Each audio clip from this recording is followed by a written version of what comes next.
जय श्री श्याम। बेटा बहू अपने बेडरूम में बैठे बातें कर रहे थे। द्वार खुला होने के कारण उनकी बातें बाहर कमरे में बैठी माँ को भी सुनाई दे रही थी। बेटा, अपने जॉब के कारण हम माँ का ध्यान नहीं रख पाएंगे। उनकी देखभाल कौन करेगा? क्यों ना हम उनका दाखिला वृद्धाश्रम में करवा देते हैं।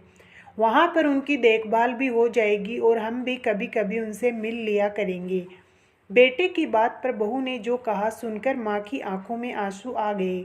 बहू बोली, पैसे कमाने के लिए तो पूरी जिंदगी पड़ी है, लेकिन माँ का आशीर्वाद जितना भी मिले वह कम है। उनके लिए पैसों से ज़्यादा हमारा उनके साथ रहना जरूरी है। मैं अगर जॉब ना करूँ तो कोई बहुत बड़ा नुकसान नहीं होगा।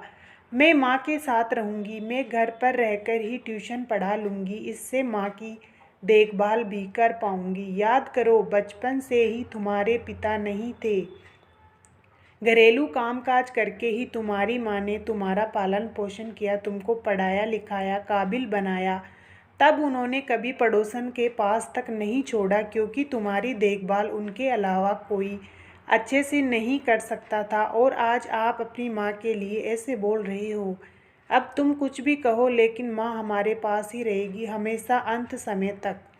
बहू की सारी बातें सुनकर माँ रोने लगती है और रोती हुई पूजा घर में पहुँचती है।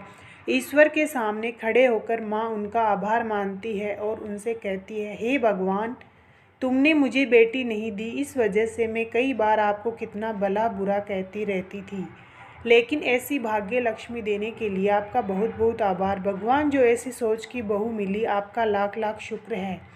आशा करती हूँ दोस्तों आपको ये कहानी बहुत पसंद आएगी। पसंद आई हो तो लाइक कर दीजिए। चैनल पे पहली बार आए हो तो सब्सक्राइब कर दीजिए। मिलते हैं नेक्स्ट वीडियो में।